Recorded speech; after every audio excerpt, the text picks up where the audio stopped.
यहाँ पर मीटिंग भी ली है, जो कटकट गेट का मामला है, घरों के टूटने का क्या है?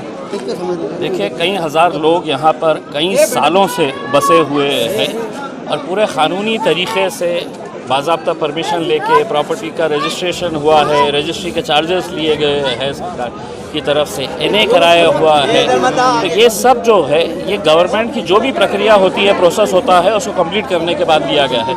अचानक एक दिन सरकार कहती है कि नहीं, ये तुम्हारी ज़मीन नहीं है, ये हमारी है, और प्रशासन भी इसके ऊपर पूरा इन्वेस्टिगेट किए बगैर अचानक एक दिन रात में इनके प्रॉपर्टी कार्ड के ऊपर से इनका नाम हटा देती है और अपना नाम चढ़ा देती है।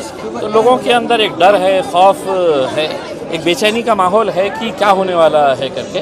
मैंने यहाँ पर लोगों के बीच में आया और यहाँ पर आप देख रहे होंगे कि पूरे लोग किस तरीके से परेशान हैं। तो इनको मैं यकीन दिलाने के लिए आया हूँ, ऐसा हो नहीं सकता है कि सरकार अपने मर्ज़ी के हिसाब से जो चाहे वो कर ले करके।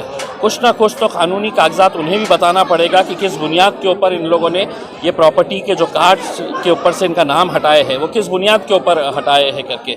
इन्होंने क्या मेजरमेंट करके ये बताया है कि ये प्रॉपर्टी के अंदर ये घर भी आ रहा है करके। कभी 5 एकड़ बताते हैं, कभी 22 एकड़ बताते हैं। तो ये इसकी पूरी जानकारी मैंने लिया हूँ। मैंने कलेक्टर साहब को भी ये बताया हूँ कि इसके बारे में है, तो हम एक डिटेल मीटिंग आपके साथ करके आप हमको बताइएगा कि कहाँ से ये मामला आया है, सेंट्रल गवर्नमेंट ने आपको क्या भेजा, स्टेट ने आपको क्या भेजा, और फिर अचानक विदाउट ग्राउंड के ऊपर आए देखे हुए आपने ये जो कार्रवाई की है ये गलत है। मैं लोगों को सिर्फ इतना यकीन दिलाने के लिए आया हूँ कि बहुत ज़्यादा घबराने की ज़रूरत नहीं है, बहुत ज़्यादा बेचैन होने की ज़रूरत नहीं है। यहाँ पे इस तरह का डर फैलाया जा रहा है कि बुलडोज़र चल जाएंगे, घरों को तोड़ दिया जाएगा करके। मैं आपको ये साफ बता दूं कि इस कानून के तहत घरों को गिराने का कोई प्रावधान नहीं है। अगर किसी का घर, अगर किसी ने इस एनिमी प्रॉपर्टी के ऊपर बनाया है और सरकार उसको एस्टेब्लिश करती है कि हमारी प्रॉपर्टी है, तो सरकार का मतलब ये है कि हमको सिर्फ पैसा चाहिए करके, हमारी ज़मीन है, हमारे को पैसा चाहिए करके, उनका ये मकसद है। तो बहुत ज़्यादा घबराने की ज़रूरत नहीं है, ये लोगों को मैं यकीन दिलाने के लिए। कई सारी सोसाइटीज़ भी है इसमें जिन्हें एनए लेआउट है। देखिए, मैं यही कह रहा हूँ कि जब प्रॉपर्टी रजिस्टर हुई तो सरकार की उस वक्त जिम्मेदारी थी कि उन्होंने ये बताना कि साहब ये रजिस्ट्री हम नहीं कर सकते हैं क्योंकि ये गवर्नमेंट लैंड है करके।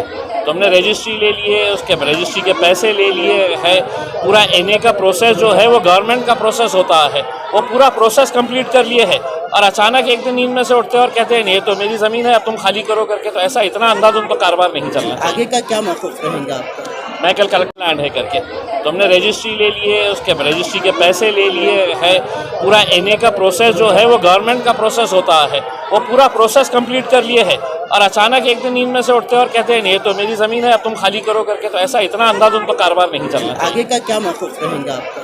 मैं कल कलेक्टर साहब से मिलने वाला हूं, कलेक्टर साहब के साथ बात करने वाला हूं, उनके साथ पूरा डिस्कशन करके मैं सेंट्रल गवर्नमेंट, स्टेट गवर्नमेंट और यहाँ का स्थानिक प्रशासन जो है उनको अपने तौर के ऊपर पत्र दे रहा हूं कि मुझे आप पूरी जानकारी दें कि किस बुनियाद के ऊपर है तो इतने सारे घरों के प्रॉपर्टी कार्ड्स जो हटा दिए गए हैं, उनके नाम हटा दिए गए हैं, उसकी जानकारी मैं हासिल करूँगा और फिर आगे की कार्रवाई तय करूँगा। देखिए, ये बताना हमारे लिए तो बड़ा मुश्किल है कि कितनी प्रॉपर्टीज़ है। किसी का 1 कमरे का मकान होगा, किसी का 4 कमरे का होगा, किसी का बंगलो होगा उसके अंदर। ये समझ के देखिए, ये जो कानून है इसके अंदर कुछ तरमीम लाई गई थी 2017-18 के अंदर, और उनका ये कहना है कि जितनी एनिमी प्रॉपर्टीज़ देश भर के अंदर है उसके ज़रिए वो पैसा हासिल करना चाहते हैं। वो इसलिए हासिल करना चाहते हैं क्योंकि आपका गरीबों का पैसा लेंगे और अडानी साहब को उनको देने का है।